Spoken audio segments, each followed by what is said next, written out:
On today's episode of Thin Air Podcast. God only knows. There is so much now tied up in North Korea. It's become one of the hot spots in the world. You think of the mess that creates if you have an American citizen being held by that derelict Kim Jong-un. He's despotic, he's dangerous, and everyone knows this. But what do you do? How do you extract an American? Hello and welcome to Thin Air Podcast. Today's episode is part 2 on David Sneddon, who went missing from China in 2004. If you haven't listened to part 1, I would highly recommend that you go back and do that now.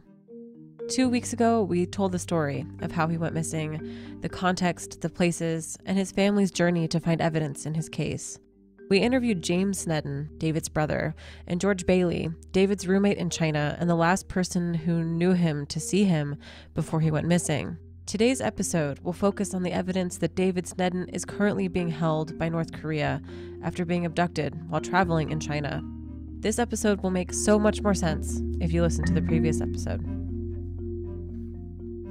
Today's episode of Thin Air Podcast is brought to you by Audible. We are so excited that our friends at Audible are fans of our show. For a free audiobook with a 30-day free trial, go to audible.com/thinair. Once you're there, you can explore their incredible collection of audiobooks, and then you can download one of your very own for free with a 30-day free trial. So do it. What are you waiting for? Head on over to audible.com/thinair. Thin Air is also supported by our amazing donators over at patreon.com/thinair. We are in the process of rolling out our Patreon rewards for our donators, and last Monday marked the release of our first mini episode, which is a Patreon exclusive. There's other rewards too, including episode transcripts and more. To check it out, head on over to patreon.com/thinair. We love the support that we get from our listeners. So if you want to get involved with Thin Air Podcast, head on over to patreon.com/thinair.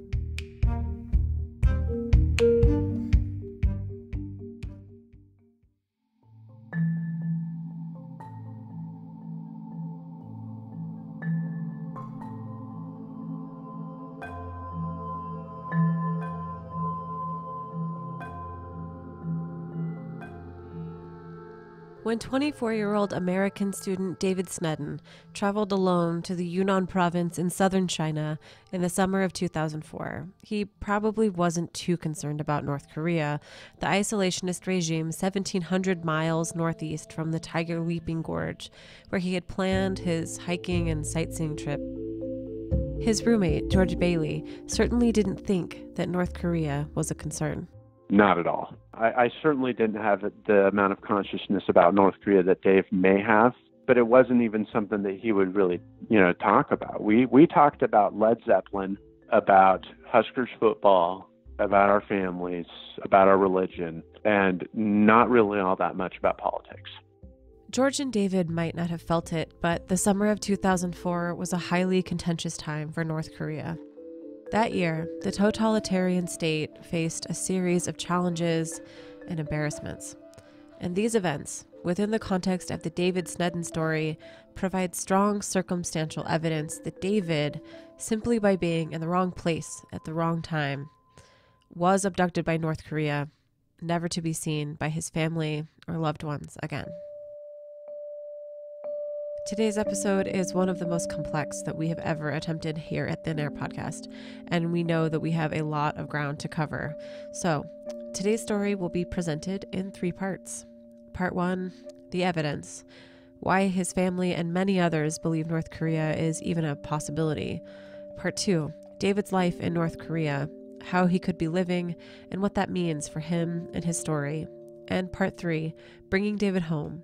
If David is in North Korea, what would it take to get David back to the U.S.? All of that and more on today's episode. Part 1, the evidence. The first piece of the puzzle has to do with the relationship between China and North Korea. And what David didn't know, or perhaps didn't feel the weight of, was China's role in the North Korean refugee crisis. We walked across the Gobi Desert. following your compass. When they stop working, we follow the stars to freedom.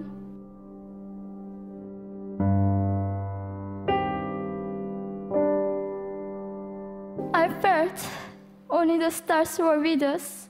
Mongolia was our freedom moment. Death or dignity. Under the knives, we were prepared to kill ourselves if we were going to be sent back to North Korea. We wanted to live as humans. That's Yeonmi Park speaking in 2014 at the Young One World Conference about her and her family's escape from North Korea. In that speech, she describes how her and her mother traveled through northern China to Mongolia and eventually onto safety in South Korea. If you want to learn more about her and her family's incredible, heroic journey, check out her book, In Order to Live, A North Korean Girl's Journey to Freedom. It's out now. China is not a safe place for North Korean refugees. China is North Korea's most powerful ally and refuses refugee status for those who escape into China. If North Korean defectors are caught, they are treated as illegal immigrants, and they are usually sent back to North Korea. If forced to return, they face severe interrogation, imprisonment, and death in either prison or re-education camps. As Yeonmi said, they carried knives with them, choosing to die rather than to be sent back. Yeonmi and her mother traveled on one of the routes North Korean escapees can take through China, on what is known as their Underground Railroad. While Yeonmi went north, many head south through China, hoping to cross over into less hostile countries like Vietnam, Laos, or Burma. This takes many North Korean refugees directly through the Yunnan Province. David's brother James believes this is highly correlated to David's disappearance. When you think about David being fluent in Korean, fluent in Chinese, in a part of the country in China where many North Korean refugees escaped, there's a lot of activity in that part of China with North Korea. David would have been a very curious person. He was a target of opportunity, we believe, and that's kind of what they confirmed. But it wasn't just where David went missing, it was when. In 2004, the single largest mass defection of North Korean citizens infuriated the regime. In July of that year, just around a month before David went missing, 468 North Korean refugees were flown from Vietnam to freedom in South Korea and had likely traveled through the exact area where David vanished. While these specific refugees would have been long gone by the time David set out on his trek in August, North Korea would have been actively involved in the area, keeping an eye out for escapees traveling south on the Underground Railroad, especially right after so many were freed. Yes, there were operatives of the Underground Railroad in the area. We know also that there were agents of the North Korean regime in the area at the time. My name is Greg Scarlatoiu. I am the executive director of the Washington, D.C.-based Committee for Human Rights in North Korea, HRNK. In our last episode, we left off with a man named Chuck Downs calling the Sneddon family in April of 2011 to tell them that David could have been taken by North Korea. Greg took over for Downs as the executive director of the HRNK. Established 16 years ago, the Committee for Human Rights in North Korea is the only U.S.-based bipartisan organization tasked to research, investigate the North Korean human rights situation, and subsequently report on the North Korean human rights situation.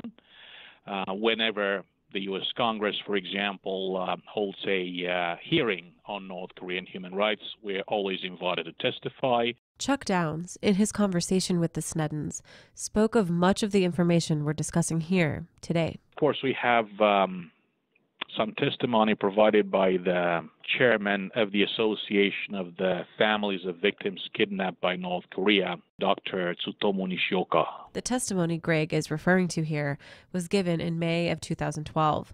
Nishioka is the chairman of Narcan, a Japanese organization dedicated to helping Japanese citizens who have been kidnapped by North Korea. More on this important topic later, I promise. Mr. Nishioka released a report indicating that they received information from an anonymous source inside China that someone, an American student, had been arrested in August 2004 in Yunnan Province by Chinese authorities. He's the one who collected testimony to the extent that David may have been renditioned to North Korean agents by the Ministry of State Security of the People's Republic of China. The statement reads, quote, "In August 2004, an American student studying at a university in Kunming, Yunnan Province, was arrested by agents of the Ministry of State Security of the People's Republic of China on charges of helping illegal residents. He was white and 23 or 24 years old at that time. The MMS said they released him in September 2004 because the Jays, which is phonetic, was coming to search for him. However, a Chinese girlfriend of the American is quoted as saying that he had not been released, but instead was handed over to 5 North Korean secret agents who had come to Kunming for surveillance of North Korean defectors." End quote.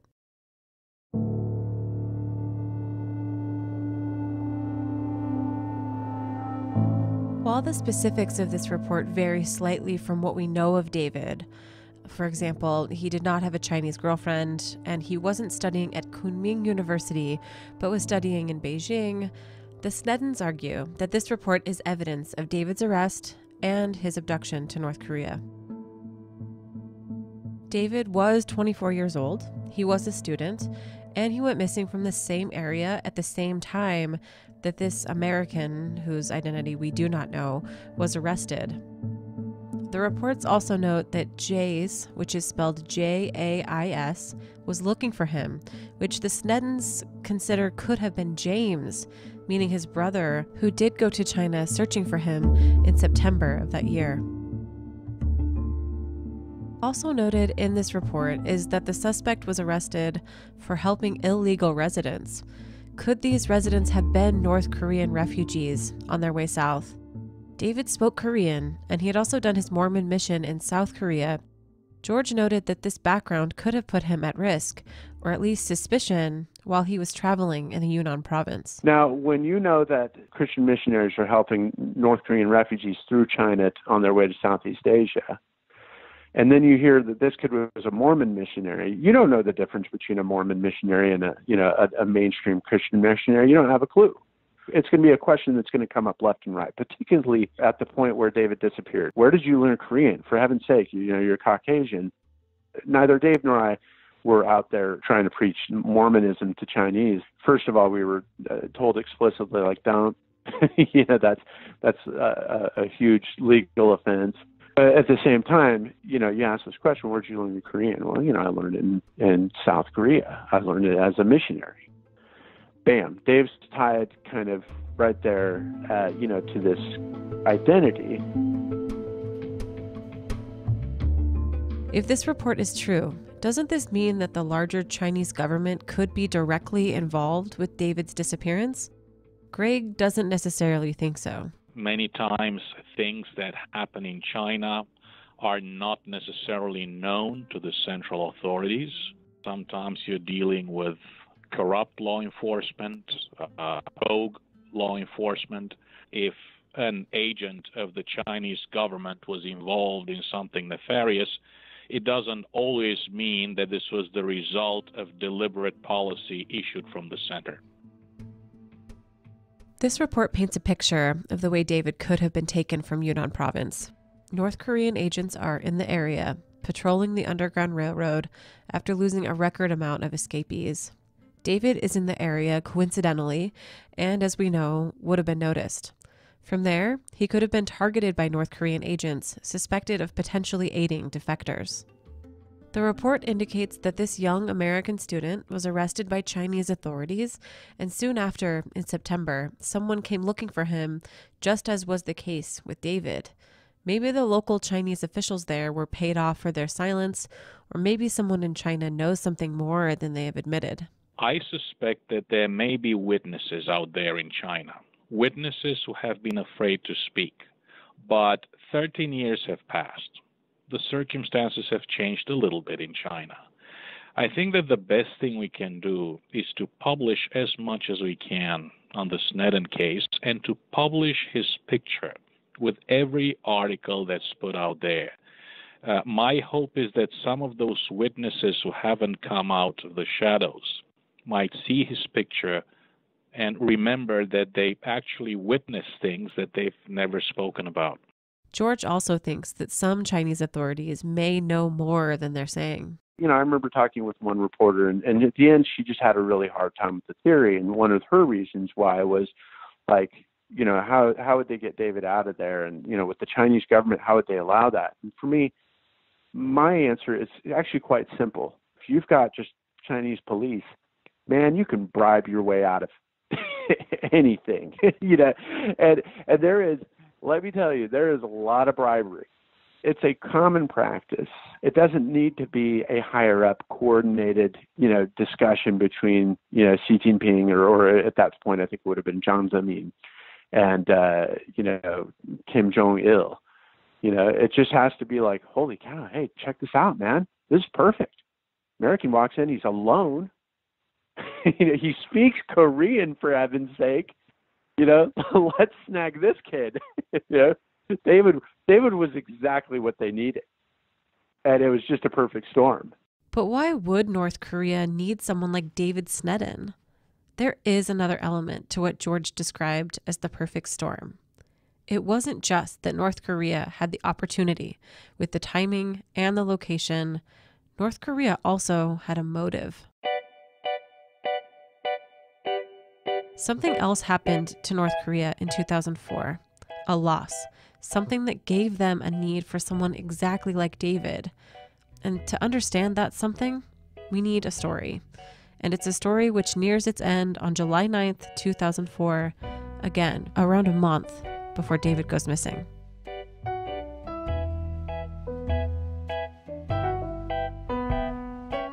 On that day, 3 people leave North Korea never to return. An American man named Charles Jenkins and his 2 daughters board a plane to Jakarta, Indonesia. There they would meet his wife and mother to the 2 girls, a Japanese woman named Hitomi Soga, who had left North Korea 18 months earlier. Charles and Hitomi had been prisoners of the North Korean regime for decades, until now. This was the first time Jenkins had seen the world outside North Korea in almost 40 years. In 1965, Jenkins, who was then an American soldier serving in the Korean War, left his post one night and defected into North Korea. I will never tell no one why I went to North Korea. My wife don't even know. That's Jenkins himself from a rare 2013 interview with an Australian news program called Lateline. Whatever his reasons were for defecting, he was quickly captured, indoctrinated, and forced to teach English, reportedly to North Korean spies. Jenkins had only been able to leave North Korea in 2004 because a year and a half before this, in September of 2002, then North Korean leader Kim Jong-il had come to the Japanese prime minister to make a bargain. North Korea had faced a terrible famine throughout the 1990s, and Kim Jong-il was looking for Japan's help, favor, and influence. In order to secure this aid, Japan had one important caveat: to admit that they had, as Japan had long suspected, abducted Japanese citizens and forced them to live in North Korea against their will. And that's exactly what Kim Jong-il did. In 2002, Prime Minister Koizumi went to North Korea and met with Kim Jong-il. That's author Robert Boynton, who wrote the book The Invitation Only Zone, the true story of North Korea's abduction project. And in doing so, they worked out a deal whereby Kim Jong-il would admit formally to having committed these abductions, and in exchange for which there would be all sorts of discussions of normalizing relationships, and Kim Jong-il hoped that with that would come money. Kim Jong-il admitted to having abducted 13 Japanese citizens, 5 of whom were still alive and 8 of whom had died in strange circumstances. One of them died from suicide. 2 of them were killed in a car accident. Another one suffocated in a gas leak. These very odd thing. One had a heart attack, who I think that the age at the point was 35 or something like that. The Japanese official number for quite some time was 17. It was the 13 who the North Koreans confessed to having taken, plus some more. Since then, the number has sort of swung wildly. There are some citizens organizations who have been investigating this who claim that there are, 4, 5, 6, 700. The government's official number is still, I think, around 17, though it has recently, said that it was open to the possibility that there were many, many more. What exactly Kim Jong-il said about these abductions was an apology of sorts to the Japanese Prime Minister.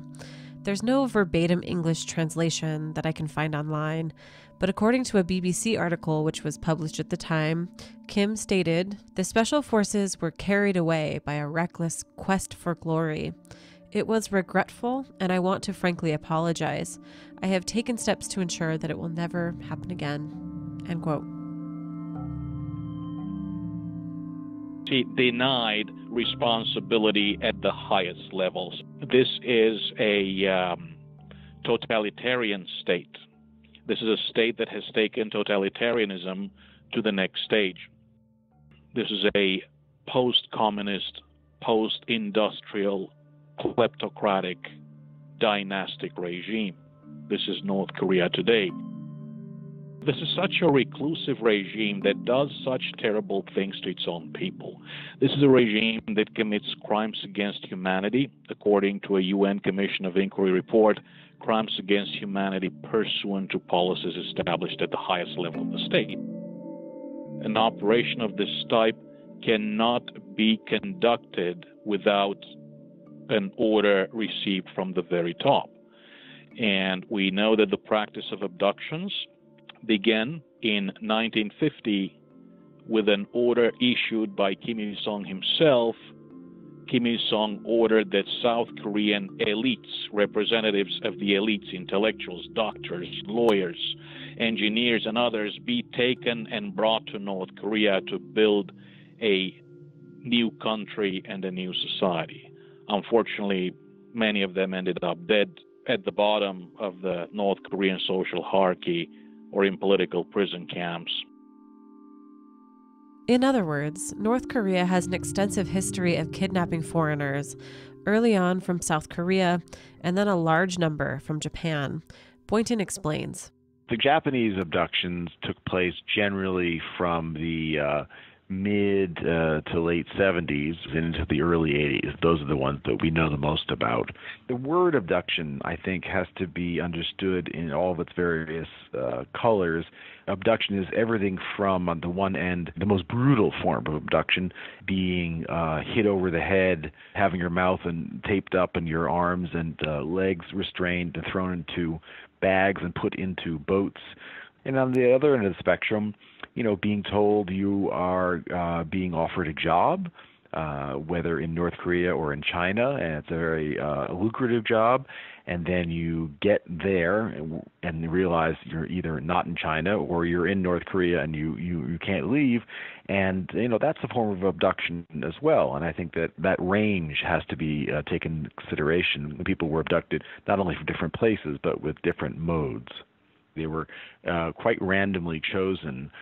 People were often grabbed off of beaches, grabbed away from, say, lovers' lanes. Rarely were there people taken for specific skills or specific characteristics.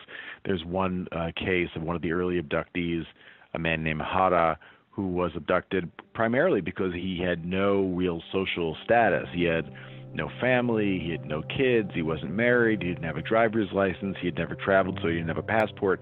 What was valuable about him was he was sort of a cipher, and a North Korean spy could, and in fact did, take his identity and then get a driver's license, a passport, all those things in his name. Remember Hitomi Soga, the wife of Charles Jenkins? She was among these Japanese abductees. In 1978, she was a 19-year-old nurse living with her mother on Sado Island off Japan's west coast. Both Hitomi and her mother disappeared from their home on August 12, 1978. They simply vanished. Both were gone without a trace to all who knew them. Her mother is never seen again, but Hitomi ends up in Pyongyang, the North Korean capital. There is this big question of, why did they do it? And I think that there's a lot of answers to that question. But what do you think is there? Is there a main reason why they took these people? I think there are several reasons, but the main reason I think is the stated reason, which was they hoped to abduct these people, show them the glories of the North Korean Revolution, and have them be so wowed by that they would decide to stay and spy on behalf of the North Koreans. The problem with this explanation is that it's just almost mind-numbingly difficult to get your head around. In North Korea, Hitomi Soga eventually meets Charles Jenkins, the American defector, after he's asked to help her with her English skills. The two are married shortly after, on August 8, 1980. Hitomi is essentially given to Jenkins. 38 days later, we got married because I told him the truth, told her the truth. You take me or you going to take a Korean. You got no choice. The couple would go on to have 2 children. Jenkins later wrote in his memoir, The Reluctant Communist, quote, "I don't know what drove us together. On the face of it, we had very little in common. I do know that we were very lonely in a world where we were both total outsiders, and it took us a very short time to realize that we both hated North Korea. That gave us a strong common bond," end quote. There was a lot of boredom and a lot of killed time, as you might imagine. They were training and giving language training after they themselves learned Korean, which was no small thing. There was always a certain amount of study. You had to study the works of Kim Il-sung, and you're constantly sort of working on that. And there's a lot of political discussion groups, so people are quite busy. There's a lot of communal discussion. And confessions. You have these confessional sessions where you have to confess your crimes against the North Korean Communist Project. They were then employed primarily as translators for a while, where they would be given Japanese magazines, newspapers, reports of all sorts, and material would be circled that they wanted translated. A lot of the material would be blacked out that they didn't want them to read, and they would prepare translations of these materials for a kind of internal newsletter that the elite in North Korea would get these articles translated from Japanese into Korean. So that was the main part of the work they were doing for a good part of their time there, probably half or more of it. They didn't really have much to do with ordinary North Koreans. There were drivers and cooks and people around who sort of helped them out. They had minders, and these people were sort of somewhat ordinary North Koreans, although you could say that the fact that they were living in Pyongyang meant they were special in some way. But that was about as close as they got to that. Their access to ordinary North Koreans was monitored. And this is how they lived their lives until 2002, when Kim Jong-il admitted to the Japanese Prime Minister that these abductions did in fact happen. According to testimony later collected by Narcan, North Korea had allegedly abducted people from all around the world during this time, including Romania, Lebanon, Thailand, China, Malaysia, France, Italy, Jordan, and Singapore. But Kim Jong-il only admits to the Japanese abductions. And soon after, they were allowed to return home to Japan, in many cases being forced to leave their spouses and children behind. In 2001 and 2002, there were a series of secret negotiations. They were negotiating over normalization of relations, but one part of that was that they had to come clean about the abductions, because by that time it was pretty much understood that at least some Japanese had been abducted. No one knew whether they were still alive or not, or what had happened to them.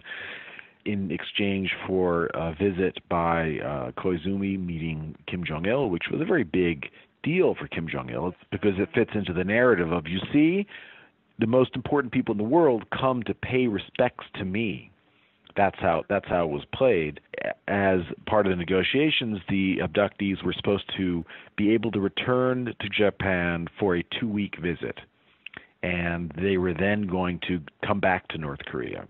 Now, the overall deal has never been exactly clear, but I'm pretty sure the full deal was that the Japanese were supposed to come to Japan, stay 2 weeks, go back to North Korea, explain the situation to their children, and then eventually come back to Japan for good.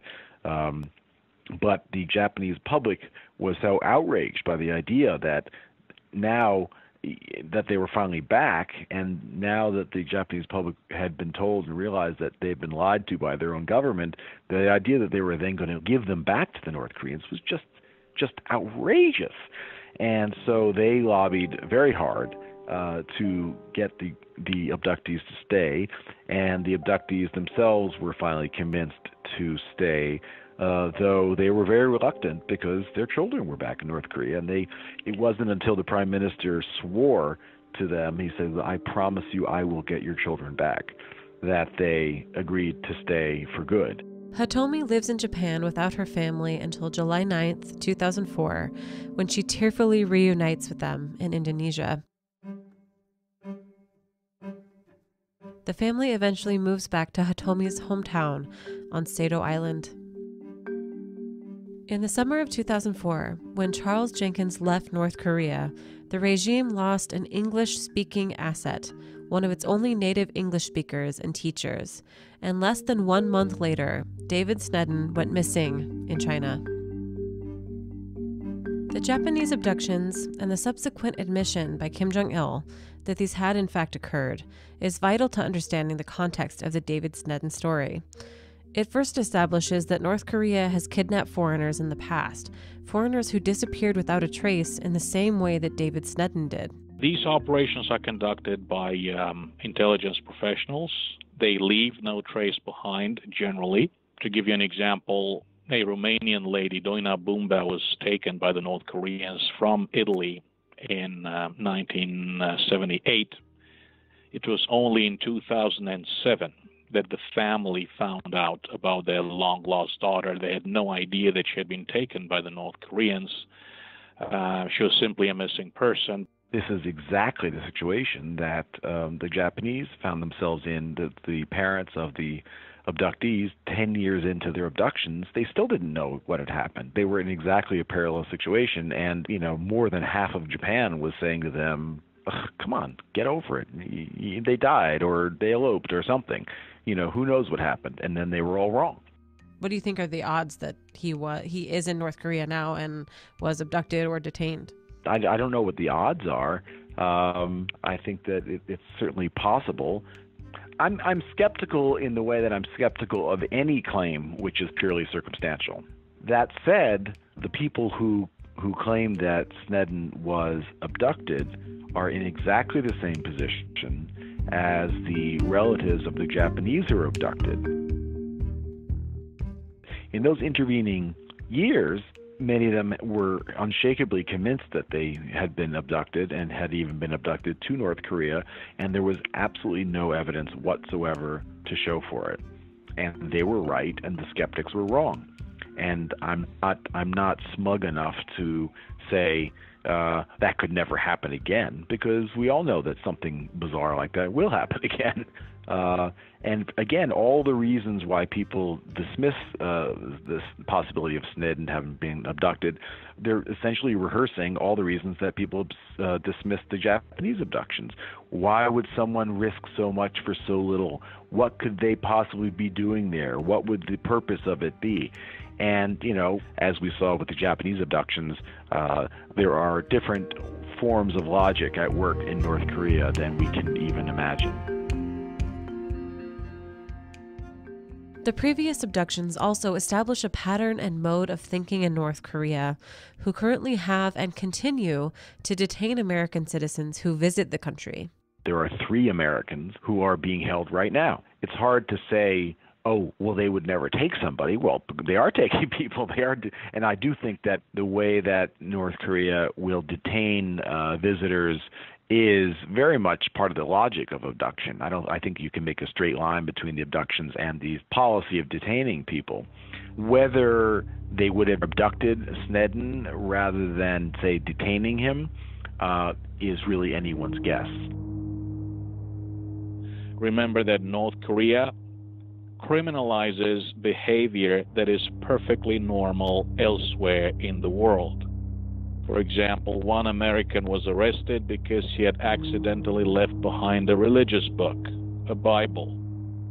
Another American was arrested because he was unwise enough to speak about his war record. He had fought in the Korean War. In the case of the poor kid from UVA who was put on trial and imprisoned early last year, what he did would barely amount to a college prank. In North Korea, that's criminal behavior, and they gave him 15 years in a labor re-education camp. This is a highly paranoid regime, and of course it's a highly discretionary act, and obviously, yes, they do target Americans. These abductions also help to provide us with a motive why North Korea would have taken David Sneddon in the first place. We know that it was on Kim Jong-il's orders that foreign nationals were being taken so that they may be forced to teach foreign languages and foreign cultures to North Korean intelligence operatives, and so that those North Korean intelligence agencies could basically steal their identities and use them for agents they would deploy overseas. If you wanted to be close to flawless, fabricating someone's identity for intelligence collection or other nefarious purposes, if you're the Kim regime, this is a fairly complex deal. So that's why they took all of these foreign nationals. And in David Sneddon's case, do you think that's why he was taken, for his foreign language expertise? Well, this has been the case with many other confirmed abductees. He spoke English with a Midwestern accent, which I guess comes pretty close to standard American English. He spoke Chinese. He spoke Korean. He was a linguist. And yes, linguists, when it comes to abductions by the Kim regime, linguists have always been in high demand. It's a terrible thing to say. James Sneddon pointed out to us that there has been evidence that his brother's language training has been reportedly seen outside of the country, especially after Charles Jenkins left North Korea in 2004. We had some folks from the NARC and I think the State Department even confirmed that a few years after David's went missing, they had some interactions with people in North Korea, I think in Germany, I believe. They kind of do these things, back channel, I guess, is the way to say it.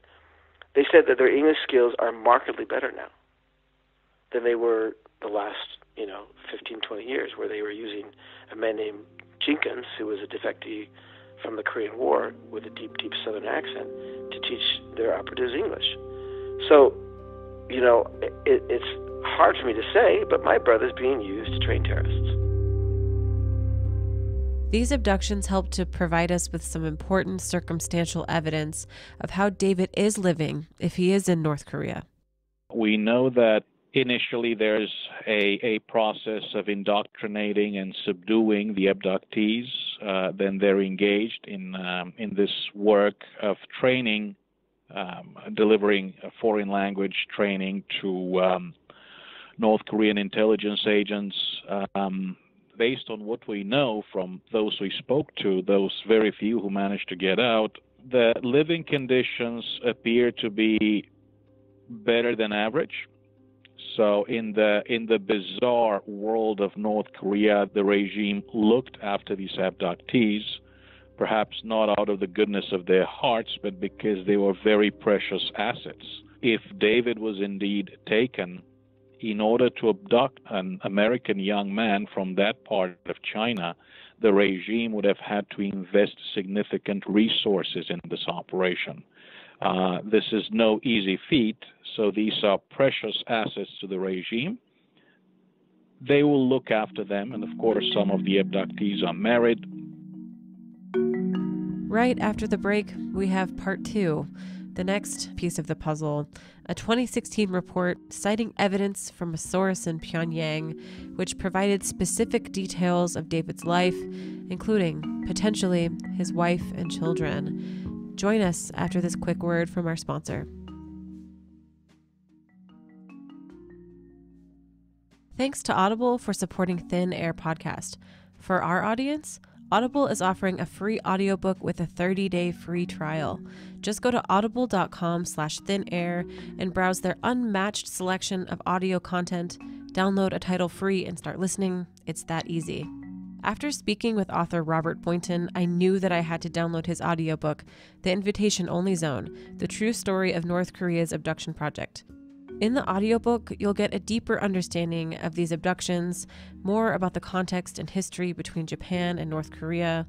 You'll hear in detail what life was like in the invitation-only zone, the aftermath of Kim Jong-il's astonishing admission, and what life was like for the abductees once they returned home. It's a fascinating, captivating listen, and I think it pairs perfectly with today's episode. So what are you waiting for? Get a free audiobook with a 30-day free trial over at audible.com/thinair. One more time, that's audible.com/thinair. Part 2, David's life in North Korea. The next big piece of information that we get happens on September 1st, 2016. After more than a decade with his whereabouts unknown, a shocking new claim about an American student, David Sneddon, who vanished while he was hiking in China. A man named Choi Sun-young, who is the president of the Abductees Family Union in Seoul, South Korea, spoke to Japanese reporters regarding evidence from directly inside North Korea about David. Mr. Choi kind of abruptly made a statement to the press there that said he had received information from other North Koreans that David is indeed in North Korea. He's actually the personal tutor for Kim Jong-un, and he is married and he has 2 children. The Washington Post summed it up as follows, that David Sneddon is alive in Pyongyang. His Korean name is Yoon Bong-soo. He has a wife, her name is Kim Eun-hae, and they have 2 children, a boy and a girl. Also noted by Choi is the motive for David's abduction. I'll quote from the article here. Sneddon was taken to Pyongyang because Kim Jong-il had given an order for his children, including the state's current leader, Kim Jong-un, to be tutored in English by a native speaker, someone who could also teach them about American culture, end quote.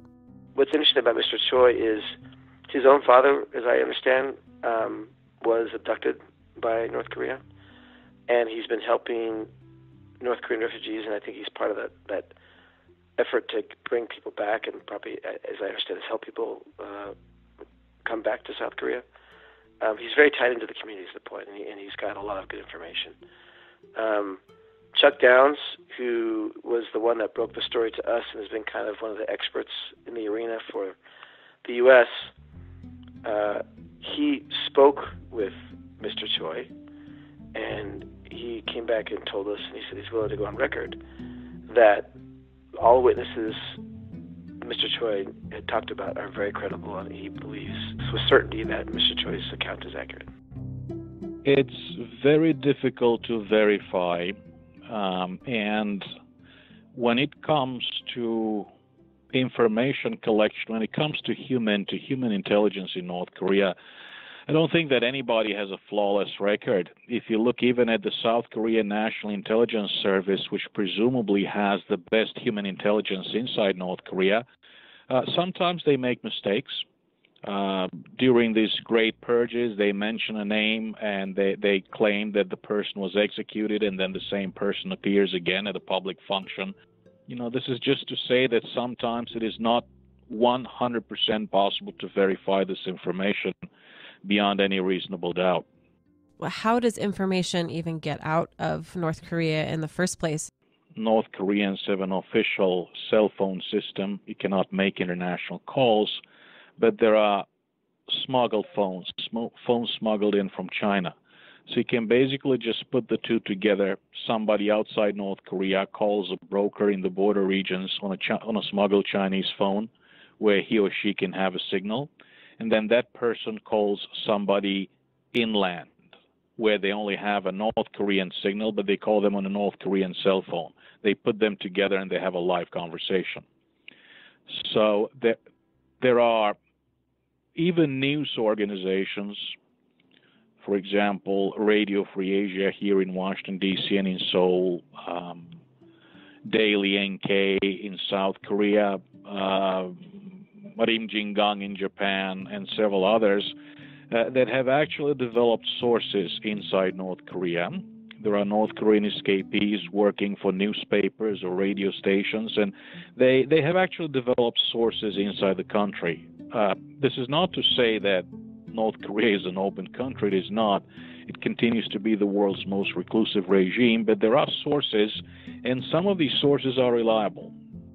George pointed out the specificity of the information, and for him, that's what makes it credible. The South Korean organization that's committed to find this out has gone as far to reveal the name that David Sneddon bears in North Korea, the name of his wife, the gender of his children. That's very specific information. Again, could they be making it up out of self-interest? Absolutely. But is there any evidence to suggest, that they're being untruthful? I don't think that there's any evidence of that. If Choi is credible, that means that there is direct testimony from inside North Korea that David is in Pyongyang with a wife and family. As we know from the Japanese abductions, North Korea would marry off abductees and that they would have children. So if David was taken, it's a likely possibility.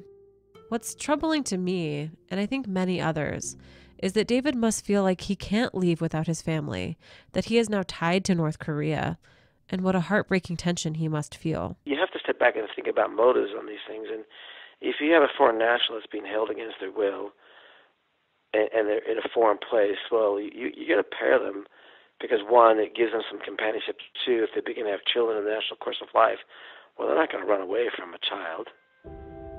They're not going to leave their blood hanging in this country. So it's a great way to keep people there. One doesn't understand these bonds until you have your own. I have two daughters of my own, and it's really hard to leave a spouse behind. It's really hard to leave children behind. It's really hard to put them at risk. He is facing a very different set of circumstances. 13 years is a very long time. Once perspective changes, if you live under circumstances defined by paranoia, surveillance, control, coercion, punishment, you're bombarded day in and day out with North Korean propaganda. He had his faith, and his faith was strong. And I have no doubt that if David is in North Korea, he still has his faith. But so many other perspectives may have changed. And if he's indeed there and he has a family, now truly under the current circumstances, that's the one and only, the most important thing to him, his family. Choi's statement also helps clarify the conditions David might be living in. As a potential tutor to important people, including Kim Jong-un himself, it is likely that a person of that importance would be treated better than most and would not live in prison or poverty as many in North Korea do. This was the case for foreign abductees, who were later able to detail where they were kept and lived, and that was in an odd Orwellian community called the Invitation-Only Zone, which is also the title of Boynton's book. The Invitation-Only Zone was essentially what we might call a gated community. It had barbed wire, things like that. There were guards at the entrance or entrances. This is not to say it was a prison camp. Sometimes people think that they were thrown at the gulag. They were actually treated very well. And the other people who lived in the invitation-only zones were other North Korean officials, anyone who had access to unofficial outside information. So they were translators. They were some government functionaries. They were some spies, people like that. And in North Korea, the houses are fairly simple. They're usually one story, cinder block. They have about 4 or 5 rooms. They're very simple affairs. They have a garden in the back where everyone tries to, grow some extra food. Up until the mid-90s, there was a central distribution system where people would get their food. You would show up with a ration tickets at the store, and they would give you however much that you were due that week, depending on what they had. So their rations were actually quite a bit higher than what normal people got.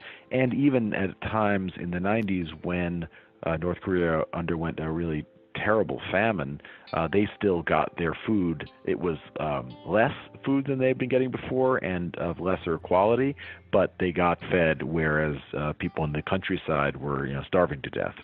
Why did they treat them so well? Well, it's a good question. I mean, I think they realized that even though their initial utility, they didn't become, as far as we know, become spies. The ultimate utility was they were bargaining chits. They were something that might be traded away at some point, and you want to make sure that your bargaining chip is healthy and or at least seems healthy.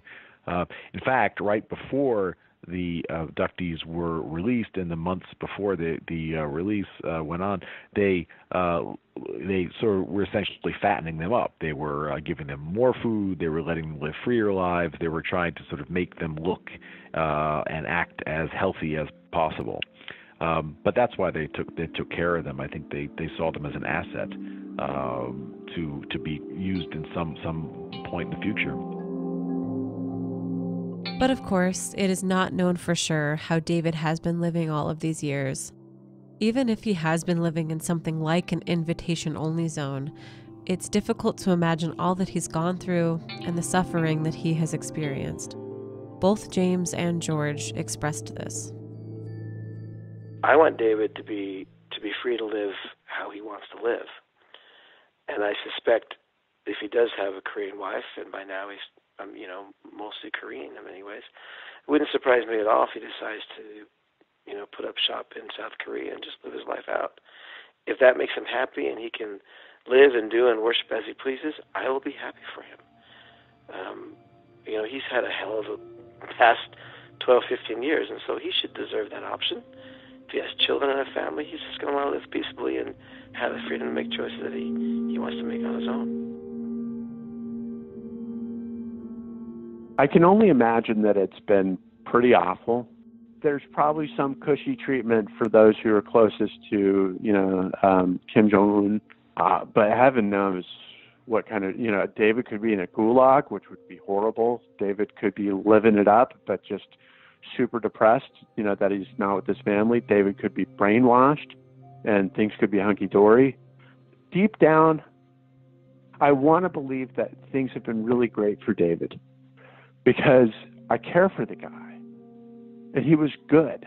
Whatever happened to him, he didn't deserve it. Dave's had some really rough times in the last 13 years. And I know his family has. If that is true, if he is a father and a husband, I have a really rough time believing that David would leave his wife and children. He's a good man. And, not flawless, but he's good. And I have a very hard time believing that he would get that desperate, that he would try and make an escape. And at what cost would he make that escape, So I think that the only good ending for David specifically is going to be a trade. Or it's going to be after North Korea has crumbled in one fashion or another, David will still be alive. For the Sneddon family, there's concrete evidence and testimony that David is in fact alive in North Korea, and it's based on all of the evidence that we've presented here today. And of course, they have more. You can find that detailed on their website, helpfinddavid.com. They make a pretty convincing case, especially if Mr. Choi is credible. James made it clear that his family is not going to give up on David. Which brings us to part 3. If David is in North Korea, how do we get him home? God only knows. I don't think for 1 minute the U.S. government is going to recognize that, even if they can prove it out, because it complicates things too much. Think of the mess that creates if you have an American citizen being held by, in my opinion, that derelict Kim Jong-un. I mean, it's craziness. So, He's despotic, he's dangerous, and everyone knows this. But what do you do? How do you extract an American? It's probably one of his biggest negotiating chips that he has. So I don't know. I don't know that we are ever going to do anything. Most of the things that have happened thus far, from our perspective, are our blessings, our divine providence, our God's hand.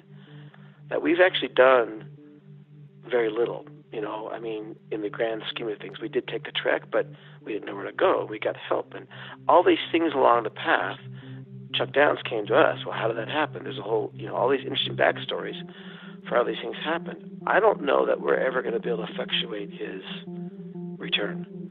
But I think something else will, and it'll be a blessing from God, and we'll move forward. Since the very beginning, the Sneddons have attempted to get the State Department to officially investigate the evidence which they detailed in their executive report. They sent that to both the U.S. State Department and China's Ministry of Foreign Affairs after their trip to China in 2004. The Sneddons have outlined their interactions with the State Department in a document on their website called U.S. State Department From Valiance to Valium. As the title of this document might suggest, there was initial movement in David's case involving U.S. authorities. They got early help from the U.S. Embassy in China and the then U.S. Ambassador to China, a man named Clark T. Rant.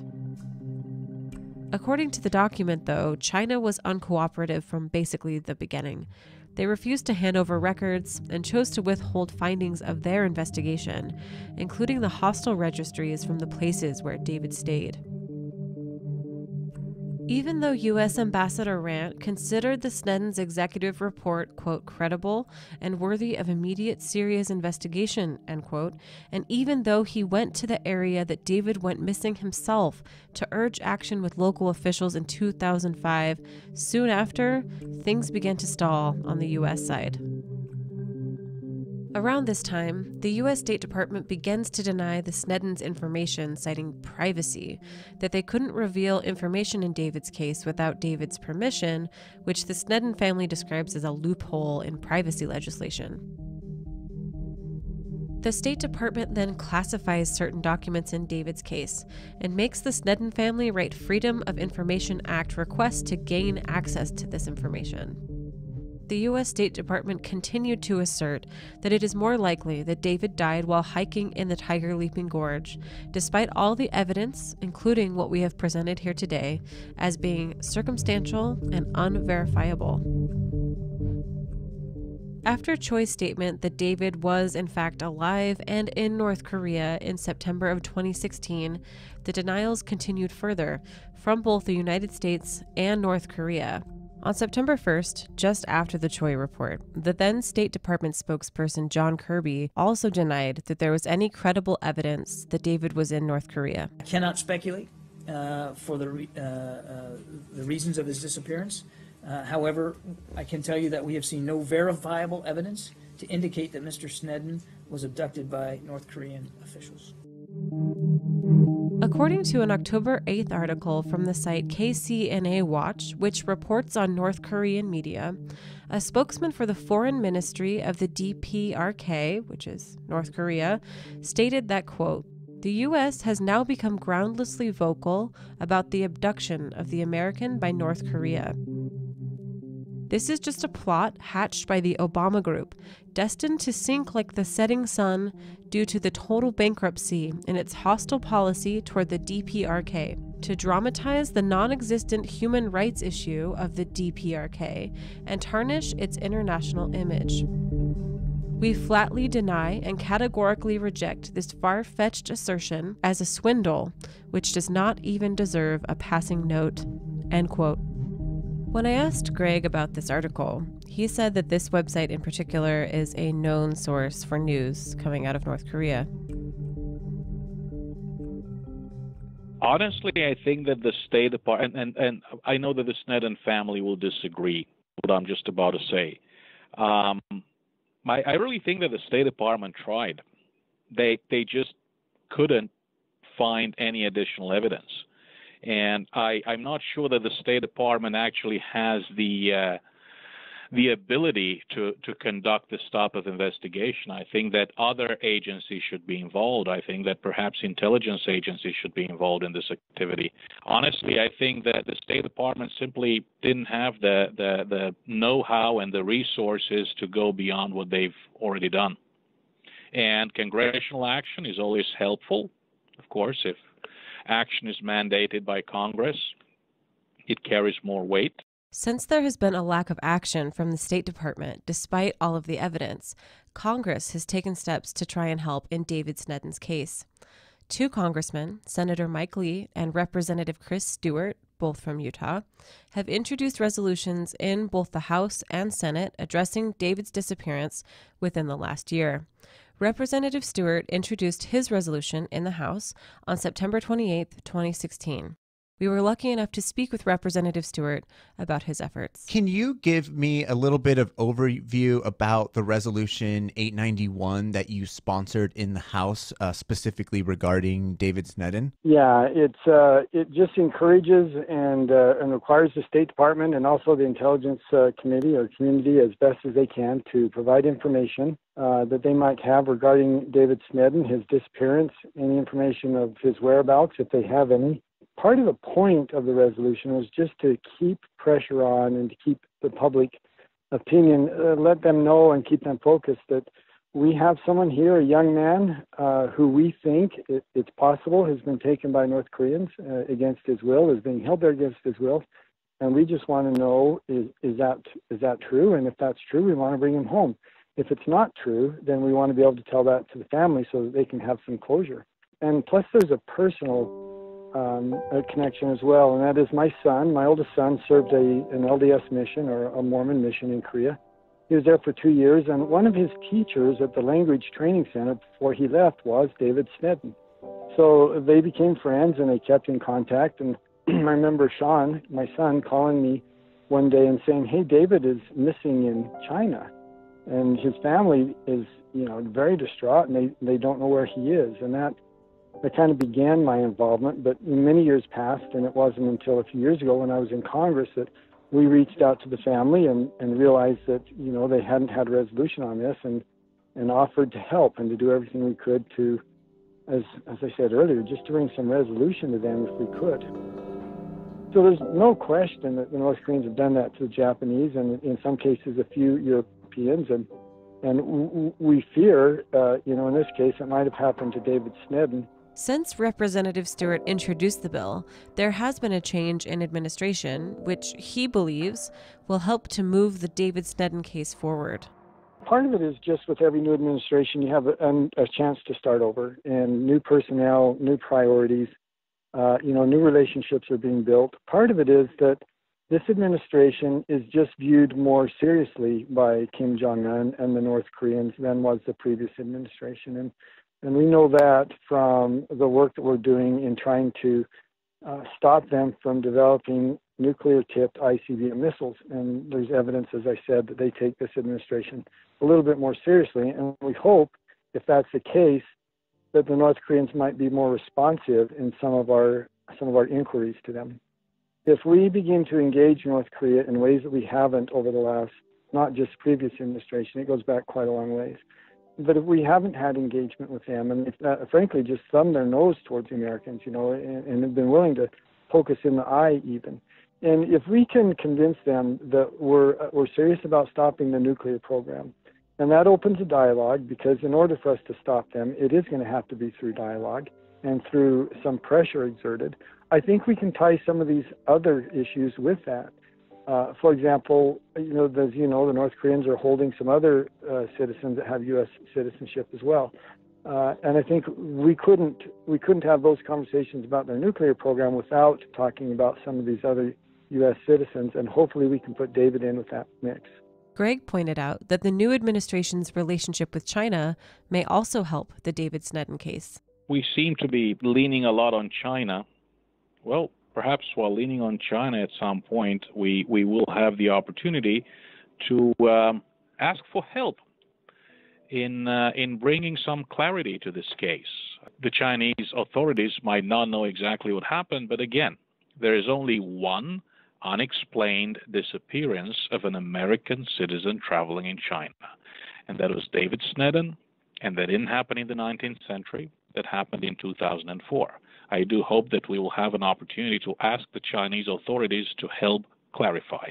Robert Boynton also described how the recent nuclear tension between the U.S. and North Korea may provide us with a bargaining chip of sorts, much as Japan had when their abductees were returned.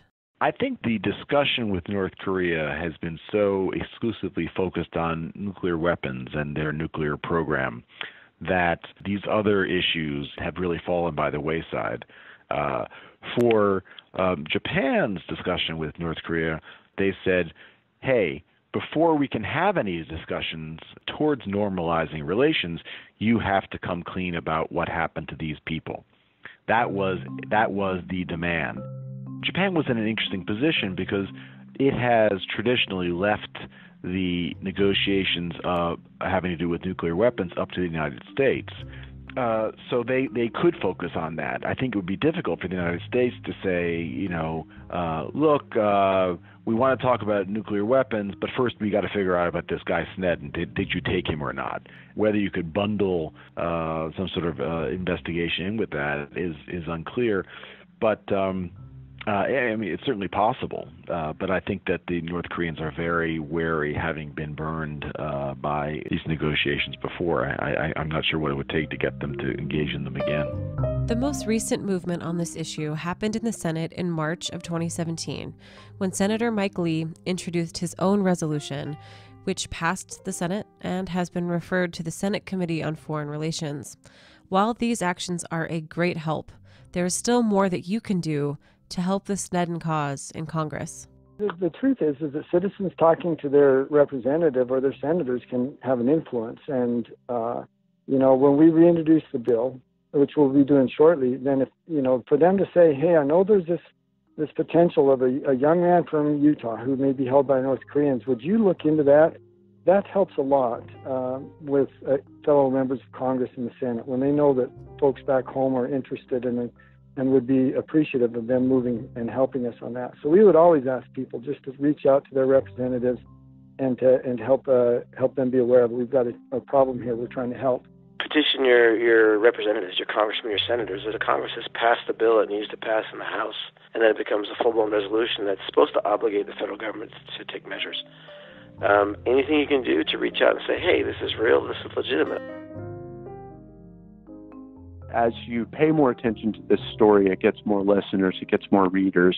And as it gets more readers and listeners, it becomes a mainstream understanding and not just a stark raving mad theory. It's finally coming out of that point. Like, a year ago, it was just ranting. Or, so it would have seemed to anybody on the outside.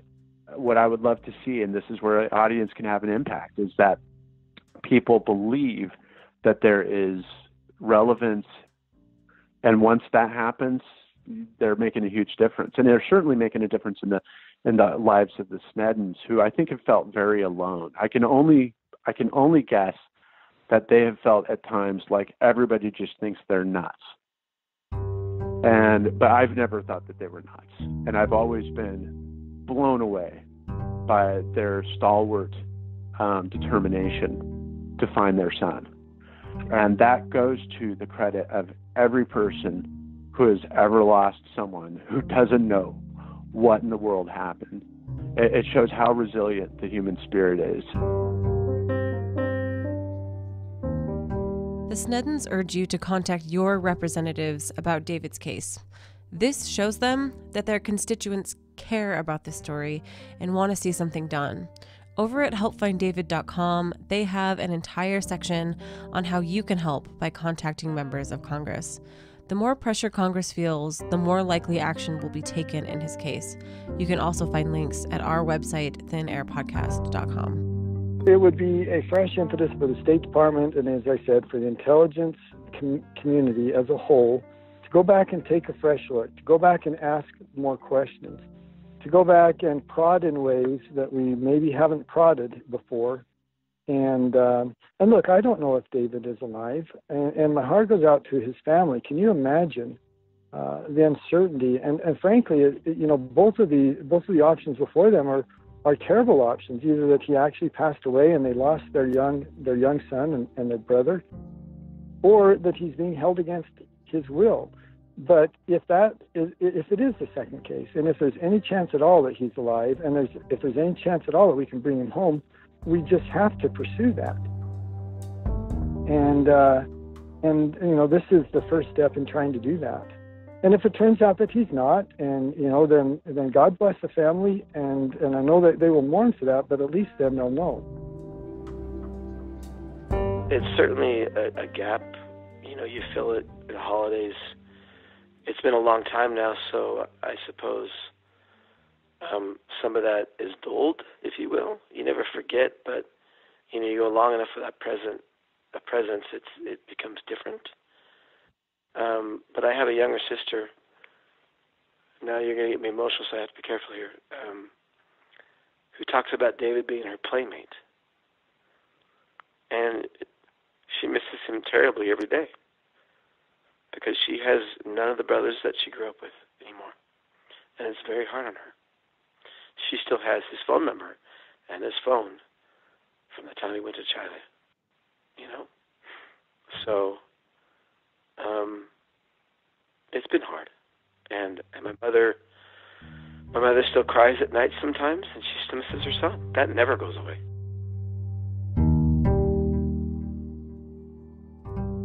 David Sneddon went missing in Yunnan Province in Shangri-La, China, on or around August 14th, 2004. He was 24 years old. At the time he went missing, he had short, light brown hair and was possibly carrying a small fanny pack. His family does not believe he died in the gorge where he went hiking, but was taken against his will, likely by North Korean agents. You can help by urging your representatives to take action and letting them know that you care about this issue. The Sneddon family deserves closure. Go to helpfinddavid.com for more information on how to contact your representatives, talking points about David's case, and more. We would like to thank George Bailey, James Sneddon, Greg Scarlatoiu, Robert Boynton, and Representative Chris Stewart for speaking with us for today's episode and for their attention and care in the David Sneddon story. Check out our website for more information, including links to all of the materials we've discussed here today. That's thinairpodcast.com. Music today was provided by Blue Dot Sessions. To hear more from them, head over to sessions.blue.